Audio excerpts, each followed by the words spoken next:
मी Milind Sonone commerce कट्टा या आपल्या यूट्यूब चॅनलवरती आपलं स्वागत करतो. Textbook page number 34 example number 5 आपण सुरू करत आहोत. आपण जे सुरुवातीला शिकलो आहोत, कॅपिटल शोधण्याच्या दोन पद्धती बघितल्या, फिक्स्ड कॅपिटल मेथड आणि fluctuating capital method. Fixed capital method वापरत असताना बऱ्याच वेळेला आपल्याला कॅपिटल अकाउंट तयार करण्याची गरज पडत नाही. पण फ्लक्च्युएटिंग कॅपिटल मेथड वापरत असताना इथे मात्र फक्त कॅपिटलचा संदर्भ येत असल्यामुळे आपण करंट अकाउंट वगैरे तयार करत नव्हतो आणि कॅपिटल सोबतचेही आयटम्स फार कमी असल्या कारणाने आपल्याला त्याची गरज पडत नव्हती. मात्र हे एक्झाम्पल नीट बघितलं तर ह्या एक्झाम्पलमध्ये करंट अकाउंटचा बॅलन्स दिलेला आहे. म्हणजेच हे एक्झाम्पल आपल्याला फ्लक्च्युएटिंग कॅपिटल मेथडनुसार सोडवावं लागणार आहे. म्हणजेच काय तर ह्या ठिकाणी करंट अकाउंट तयार करावं लागणार आहे. मी कॅपिटल अकाउंट तयार करणार नाहीये कारण कॅपिटल अकाउंट मध्ये दुसरा कुठलाही नवीन आयटम आलेला नाहीये. म्हणजे उदाहरणार्थ नवीन ऍसेट स्वरूपात त्याने कॅपिटल आणलेलं नाहीये किंवा नवीन कॅश कॅपिटलच्या स्वरूपात आणलेली नाहीये. म्हणून नवीन कॅपिटल अकाउंट तयार करण्याची गरज वाटत नाही. पण आता ह्या एक्झाम्पलमध्ये एक फॉर्मॅट ऍड झालेला आहे, trading account, profit and loss account, balance sheet आणि पार्टनर्स करंट अकाउंट. हे तयार करण्याची गरज का पडली तर पार्टनर्स करंट अकाउंटचा बॅलन्स आपल्याला त्याने दिलेला आहे. आता बघूयात ऍडजस्टमेंट्स काय काय आहेत. Stock on hand 31 March valued at ₹38,000 हा आहे क्लोजिंग स्टॉक. नंतर Ram is allowed salary ₹6,000 and Krishna is allowed commission at 3% on net sales. म्हणजे इथे एका पार्टनरला सॅलरी आपण दिलेली आहे, याचा संदर्भ करंट अकाउंट येणार आहे, आणि दुसऱ्या एका पार्टनरला कमिशन दिलेलं आहे, याचाही संदर्भ करंट अकाउंट येणार आहे. Then interest on partners capital is to be provided at 5% per annum. दोन्हीही पार्टनर्सच्या कॅपिटलवरती 5% इंटरेस्ट द्यायचा आहे. इंटरेस्ट द्यायचा असेल तर याचाही संबंध पार्टनर्स करंट अकाउंटशी येत असतो. नंतर डेप्रिसिएट प्लांट अँड मशिनरी ही सोपी ऍडजस्टमेंट आहे. ₹3,000 from our customer is not recoverable, याला म्हणतो आपण bad dates.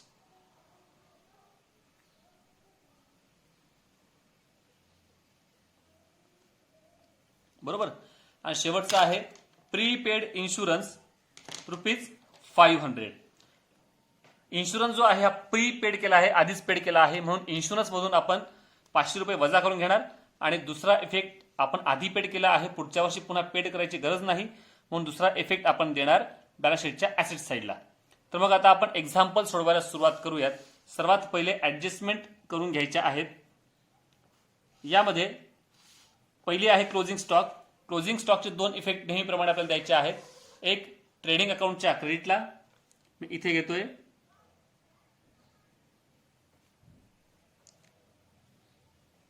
By closing stock, amount आहे 38,000.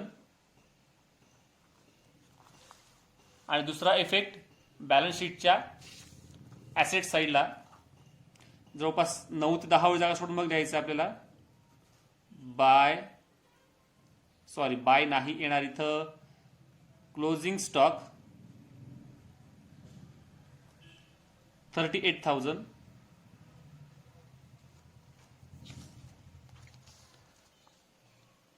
नंतर आहे Ram is allowed a salary of ₹6,000. एक काम करूयात आपण पहिले कॅपिटलचा बॅलन्स आणि करंटचा अकाउंटचा बॅलन्स दोन्ही पार्टनर्सचा बॅलन्स आपण लिहून टाकूयात. मी इथे कॅपिटलचा बॅलन्स लिहून टाकलेला आहे, कॅपिटल अकाउंट राम आणि कृष्णा. आपल्याला सेपरेटली कॅपिटल अकाउंट तयार करण्याची गरज नाहीये. आणि करंट अकाउंटचा बॅलन्स जो आहे, रामचा बॅलन्स दिला आहे 8,000 क्रेडिट बॅलन्स आहे आणि कृष्णाचा आहे डेबिट बॅलन्स, तर तोही आपण घेऊन टाकूयात.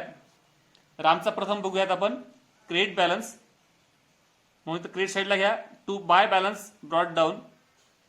रामचा घ्या 8,000 आणि कृष्णाचा डेबिट बॅलन्स आहे ₹4,000. तर डेबिट बाजूला घ्या कृष्णाच्या खात्यामध्ये ₹4,000. म्हणजे कसं आहे की याच्या पुढे आपल्याला जे काही आपण पोस्टिंग करू ते करणं सोपं होणार आहे. Ram is allowed salary of ₹6,000.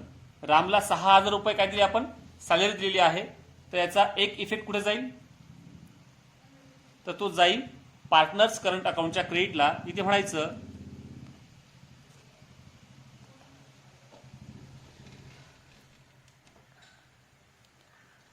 म्हणायचं बाय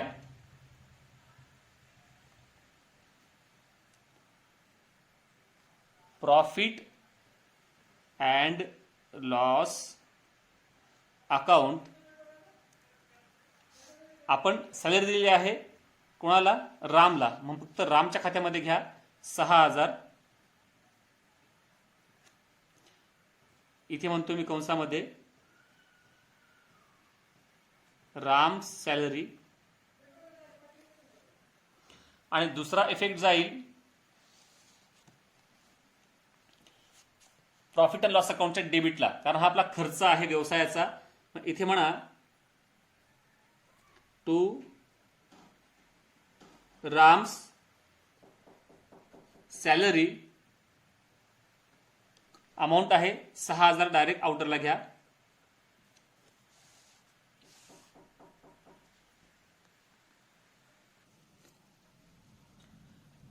आणि राम सॅलरी आपण इथे दिलेला आहे प्रॉफिट अँड लॉस अकाउंटच्या डेबिटला.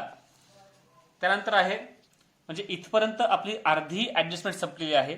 Krishna is allowed commission at 3% on net sales. म्हणजे सेल्स किती आहे आपला, नेट सेल्स एकूण आपला सेल्स आहे 2,08,000. म्हणजे एवढ्यावरती नेट सेल्स वरती त्याला आपल्याला कमिशन द्यायचं आहे. कोणाला, तर कृष्णाला आपल्याला कमिशन द्यायचं आहे. मग एकूण नेट सेल्स कसा काढायचा, तुम्ही आधी केलं आहे. कमिशन टू कृष्णा 2,08,000 इतका सेल्स आपला झालेला आहे. एकूण सेल्स किती आहे 2,08,000 गुणिले 3/100.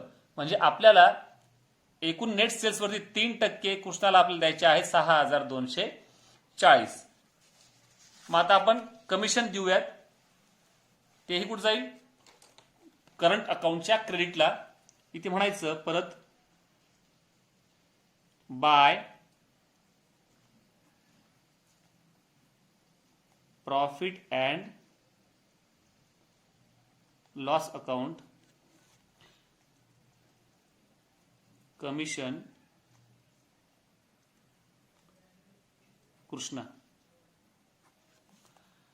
आता इथे रामच्या खात्यात काही येणार नाही, कृष्णाच्या खात्यामध्ये जातील 6,240, जी वर्किंग नोट तुम्हाला मी आता दाखवली.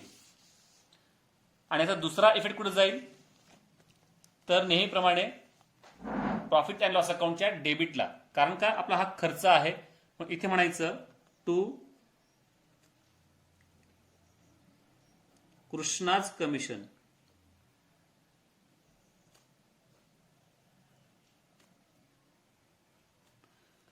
एकूण आहे कृष्णाचं commission 6,240.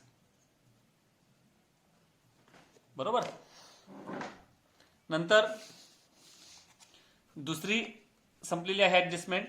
Interest on partners capital is to be provided at 5% per ANM.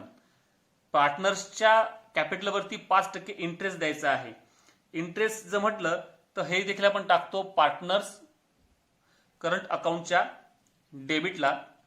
मग इथे डेबिटला घेऊयात आपण पहिले पार्टनर्स करंट अकाउंटच्या क्रेडिटला. इथे म्हणा बाय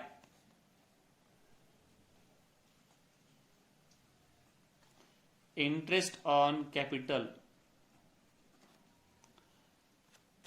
आता कसं काढायचं, दोन्हीही पार्टनर्सचं कॅपिटल आहे एक, रामचं आहे 1,60,000, कृष्णाचं आहे 80,000 गुणिले 5/100.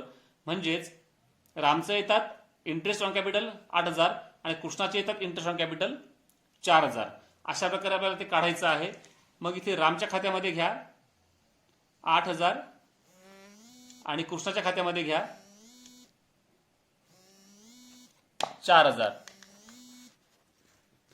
मग इंटरेस्ट ऑन कॅपिटलचा दुसरा इफेक्ट जाईल कुठे, तर प्रॉफिट अँड लॉस अकाउंटच्या डेबिटला. मध्ये इथे जवळ बाकीच्या आयटमसाठी जागा सोडायला पाहिजे होती, पण ठीक आहे आपण इथेच घेऊयात. To interest on capital Ram 8,000,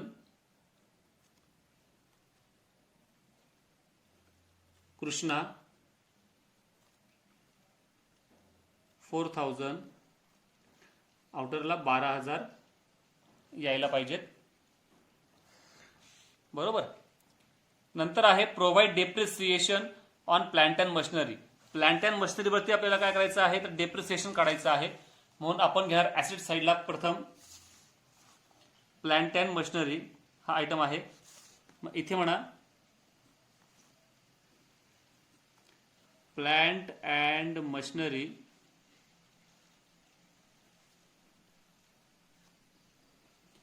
63,000 इनरला less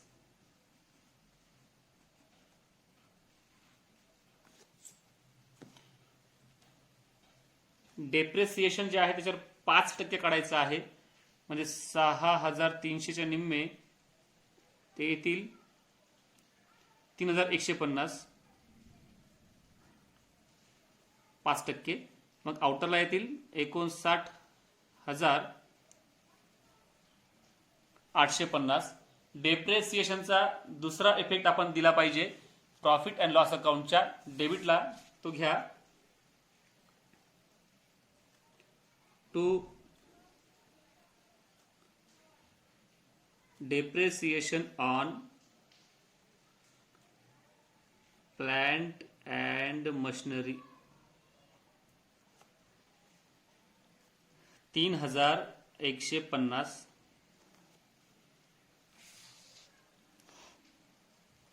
than 3,000 from our customer is not recoverable. म्हणजे आपल्या कस्टमरकडे 3,000 रुपये यायचे होते ते मिळाले नाही. म्हणजे आपले आहे ते बॅड डेट्स.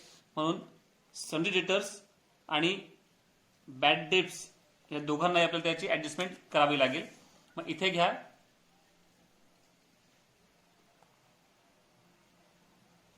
सन्ड्री ऍसेट साईडला घ्यायचे आपल्याला सन्ड्री डेटर्स.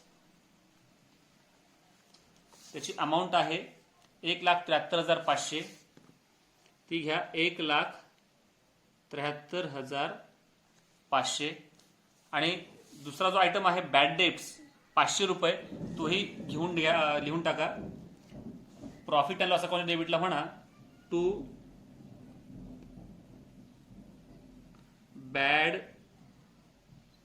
डेप्स इनरला घ्या 500 रुपये. आणि आता मग आपल्याला ऍडजस्टमेंट जी आहे ती करायची आहे. 3,000 जे आहे ते काय आहेत आपले न्यू बॅड डेप्स आहेत. मग हे न्यू बॅड डेप्स काय करतो आपण किंवा इज नॉट रिकव्हरेबल हे न्यू बॅड डेप्स आहेत. मग हे आपण काय करणार तर सन्ड्री डेटर्स मधून आपण काय करू त्याला लेस करू. लेस न्यू बॅड डेप्स. का इतके पैसे आपले बुडीत झालेले आहेत 3,000 रुपीज. याला दुसरी कुठलीही ऍडजस्टमेंट नाहीये म्हणून डायरेक्ट आउटरला घ्या 1,70,500. आणि दुसरा इफेक्ट बॅड डेप्स आपले वाढतायत म्हणून इथे घ्यायचं आपल्याला ऍड न्यू बॅड डेप्स 3,000. तुम्हाला सांगितलंय की याची बेरीज आउटरला घेण्याच्या आधी एकदा चेक करून घ्यायचं की आरडी कुठे दिलेली आहे का. ट्रायल बॅलन्सला तर दिलेली आहे 1,000 रुपये. मग आरडी काय करतो आपण की एवढा आपल्याला पैसा आपल्याला मिळून गेला आहे म्हणजे आपली आरडी किंवा आपलं बुडीत पैसा बुडीत कर्ज कमी होत आहे. म्हणून याचं पहिले बेरीज घेऊन टाका 3,500. आणि यातून लेस ओल्ड आरडीडी की जी ट्रायल बॅलन्सच्या क्रेडिटला दिलेली आहे 1,000 रुपीज. 1,000 वजा केल्यानंतर आउटरला 2,500 रुपये. शेवटची ऍडजस्टमेंट प्रीपेड इन्शुरन्स. इन्शुरन्स जो आहे हा प्रीपेड केलेला आहे म्हणजे आधीच पेड केलेला आहे. इथे इन्शुरन्स जो आहे आपण बघूयात पहिले. इन्शुरन्स आहे 2,500. आपण नेहमी टाकतो प्रॉफिट अँड लॉस अकाउंटच्या डेबिटला म्हणून इथे घ्या टू इन्शुरन्स 2,500.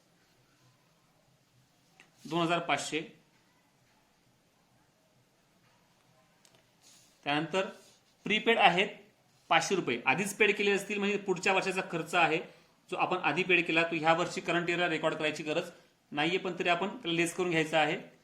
लेस प्रीपेड 500 रुपये, आउटरला जातील 2000 रुपये. बरोबर. आता आपण आधी पेड केले प्रीपेड केले असतील तर याचा दुसरा इफेक्ट गेला पाहिजे बॅलन्स शीटच्या ऍसेट साईडला. तिथं म्हणा प्रीपेड इन्शुरन्स.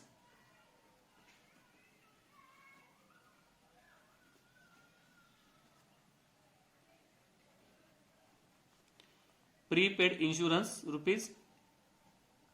₹500 म्हणजे त्याची ऍडजस्टमेंट संपलेली आहे. आता राहिलं फक्त पोस्टिंग. ते पोस्टिंग आपण करून घेऊयात.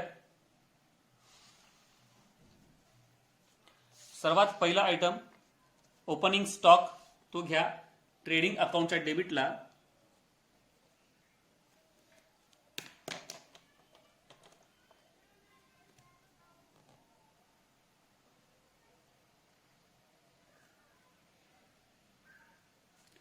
Opening stock 36,000 direct आउटरला.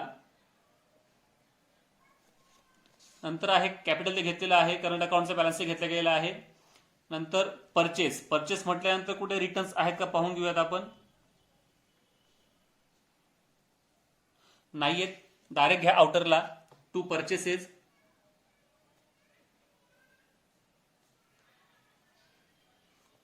₹1,00,000. नंतर आहे सेल्स. रिटर्न कुठे दिलेले नाहीयेत म्हणून सेल्स पण डायरेक्ट आउटरला घ्यायचा. बाय सेल्स ट्रेडिंग अकाउंटच्या क्रेडिटला 2,08,000. नंतर सन्ड्री डेटर्स झालेला आहे. सन्ड्री क्रेडिटर्स म्हणजे आपली लायबिलिटी आहे. इथे करंट अकाउंटच्या बॅलन्स करता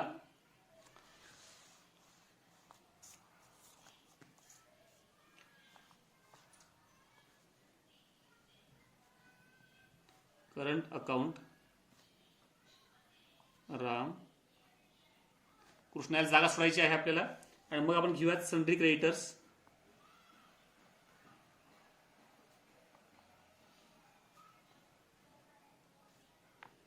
₹41,800. नंतर बिल्स रिसिवेबल ही आपली ऍसेट आहे. ही घ्या बिल्स रिसिवेबल.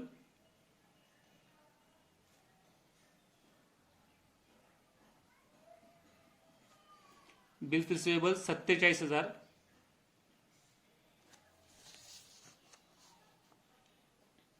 नंतर बिल्स पेएबल 21,000 आपली लायबिलिटी आहे.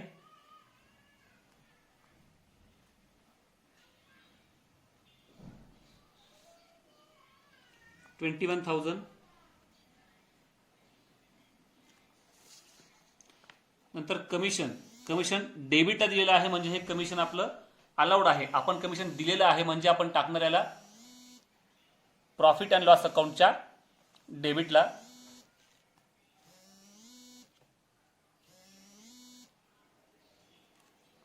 मग इथे घ्या to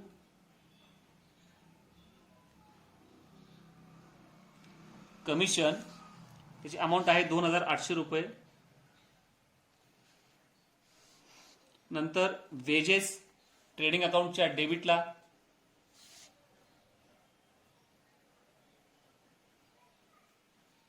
₹1,760. Then salaries profit and loss अकाउंटच्या डेबिटला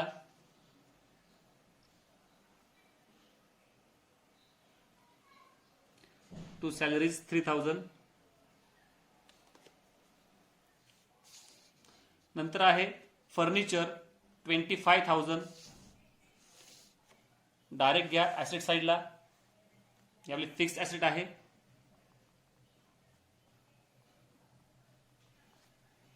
$25,000. नंतर आहे प्लांट अँड मशिनरी. हा आयटम झालेला आहे, याला ऍडजस्टमेंट होती. आरडी पण झालेला आहे. इन्व्हेस्टमेंट ही सुद्धा आपली ॲसेट आहे म्हणून घ्या investment 10,500. Loans and advances given म्हणजे आपण लोन दिलेलं आहे, मग ते कुठे जाईल? हे जाईल बॅलन्स शीटच्या ॲसेट साईडला. आपण लोन दिलं असेल तर ही आपली ॲसेट आहे कारण आपल्याला लोन परत मिळणार आहे. Loans and advances 35,240 35,240. नंतर इन्शुरन्स झालेला आहे, बॅड डेट्स पण झालेला आहे. 12% गव्हर्नमेंट बॉन्ड. गव्हर्नमेंट बॉन्ड आपण नेहमी टाकतो ॲसेटलाच, ही आपली मालमत्ता आहे. मग इथे घ्या 12% गव्हर्नमेंट बॉन्ड. इनरला घ्या अमाऊंट 15,000. आता नीट बघा इथे काय म्हणताय, 12% गव्हर्नमेंट बॉन्ड परचेस ऑन 1/1/2019 म्हणजे 1 जानेवारी, म्हणून जानेवारी, फेब्रुवारी, मार्च म्हणजे 3 महिन्याकरता फक्त याच्यावरती 12% इंटरेस्ट काढायचं आहे. ते कसं काढायचं हे तुम्हाला दाखवतो. एकूण 15,000 गव्हर्नमेंट बॉन्ड आहे, याच्यावर प्रथम 12% आपण काढून घेतलं वर्षाचे. एका वर्षाकरता आले हे आले आहेत आपल्याला फॉर 1 इयर 1,800. 1,800 1 इयर असतील, मग 3 महिन्याकरता किती म्हणून गुणिले 3/12 केलं तर 3 मंथ्स करता मिळते आपल्याला 450 रुपये. म्हणजे 450 इतकं इंटरेस्ट आपल्याला काय आहे, रिसिवेबल आहे, मिळणार आहे. म्हणून याच्यामध्ये घ्या इंटरेस्ट मिळणार आहे म्हणून काय म्हणणार आपण त्याला, ऍड इंटरेस्ट रिसिवेबल 450 म्हणजेच 15,450. आणि इंटरेस्ट मिळणार आहे मग दुसरा इकडे कुठे गेला पाहिजे तर प्रॉफिट अँड लॉस अकाउंटच्या क्रेडिटला, क्रेडिट बाजूला. मग इथे म्हणा bye interest on government bonds 450 रुपये झालेला आहे. आता कुठलाही आयटम बाकी नाही. मग आपण एक्झाम्पल टॅली करायला घेऊयात. सर्वात पहिले ट्रेडिंग अकाउंट जे आहे, ट्रेडिंग अकाउंटच्या क्रेडिट बाजूची बेरीज करूयात. ती येते 2,46,000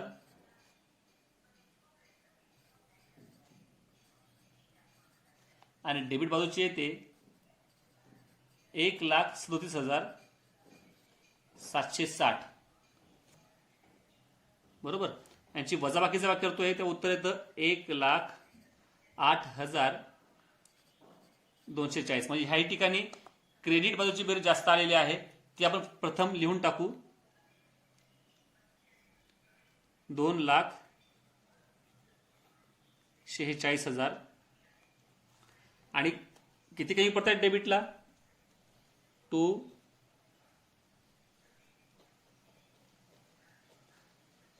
gross profit carried down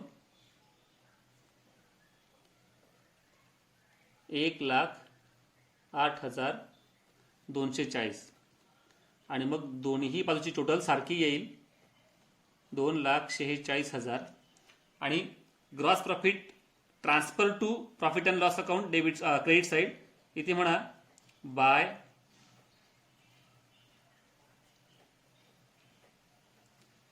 gross profit brought down 1,08,240 आणि ह्या ठिकाणी आता आपल्याला profit and loss account close करायचं आहे.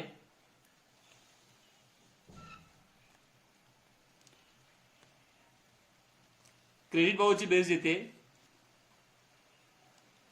1,08,690 आणि डेबिट बाजूची 1 2 3 4 5 6 7 8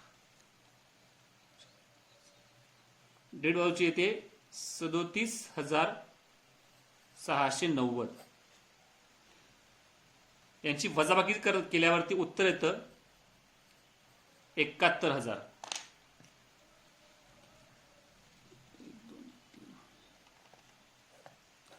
क्रेडिट बाजूची बेरीज जास्त होती, लिहून टाकतोय मी 1,08,690. डेबिटला कमी पडतात 71,000, म्हणजे आपल्याला आलेला आहे पुन्हा net profit carried down Ram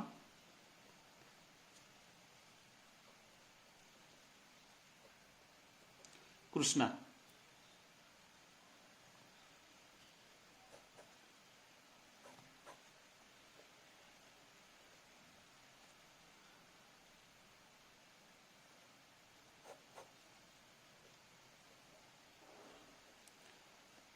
आणि आपल्याला नेट प्रॉफिट झालेला आहे 71,000, तो लिहून टाकला आपण. आणि त्यांचा कुठलाही रेशो दिलेला नाहीये, त्याच्यामुळे आपण तो वाटणार समान प्रमाणात, म्हणजे सारखाच वाटणार आहेत. म्हणजे 35,500 आणि 35,500. बरोबर. म्हणजे नेट प्रॉफिट आपल्याला मिळून गेलेला आहे. नेट प्रॉफिट जो आपल्याला आलेला आहे हा आपण ट्रान्सफर करतो करंट अकाउंट असल्यामुळे करंट अकाउंटच्या क्रेडिटला. मग करंट अकाउंटच्या क्रेडिटला घ्या by profit and loss account, इथे म्हणायचं कंसामध्ये नेट प्रॉफिट 35,500 35,500. आता आपण प्रथम करंट अकाउंट क्लोज करूयात, कारण ह्या ठिकाणी करंट अकाउंटचा बॅलन्स आपल्याला बॅलन्स शीटला दाखवायचा आहे आणि मगच आपलं बॅलन्स शीट टॅली होऊ शकतंय, अन्यथा होणार नाही. मग आता दोन्ही बाजूंची बेरीज जेव्हा केली तर क्रेडिट बाजूची पहिले कृष्णाच्या खात्याची बेरीज येते आहे 45,740 आणि रामची येते आहे 57,500. बरोबर. मग आता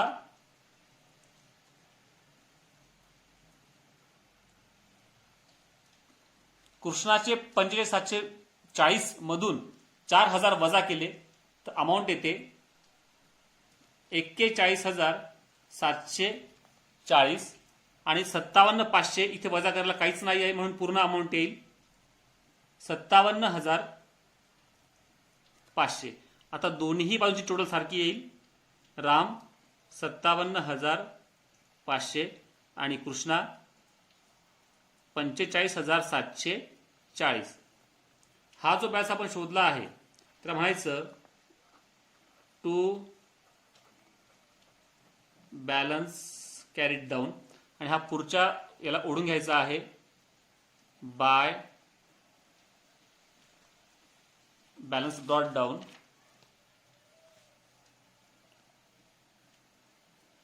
$57,500 आणि 41,740.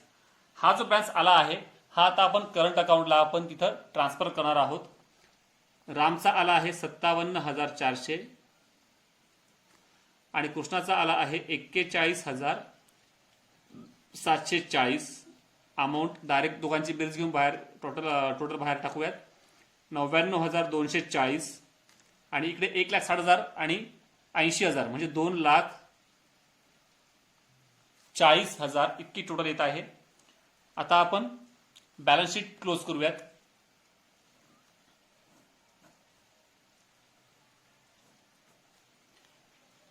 टोटल येते 4,02,040 4,02,040. अशा प्रकारे इथे संपूर्ण एक्झाम्पल पूर्ण झालेलं आहे. यामध्ये काही शंका असेल, अडचण असेल तर एकदा पुन्हा आपण नजर मारून घेऊयात पूर्ण संपूर्ण एक्झाम्पल वरती. सर्वप्रथम ट्रेडिंग अकाउंट, नंतर प्रॉफिट अँड लॉस अकाउंट,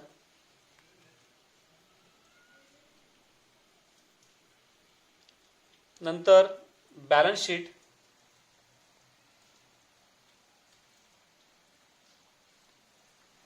नंतर पार्टनर्स करंट अकाउंट,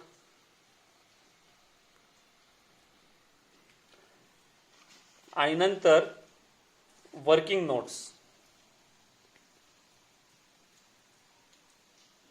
अशा प्रकारे आपलं 5th एक्झाम्पल पूर्ण झालेलं आहे. धन्यवाद.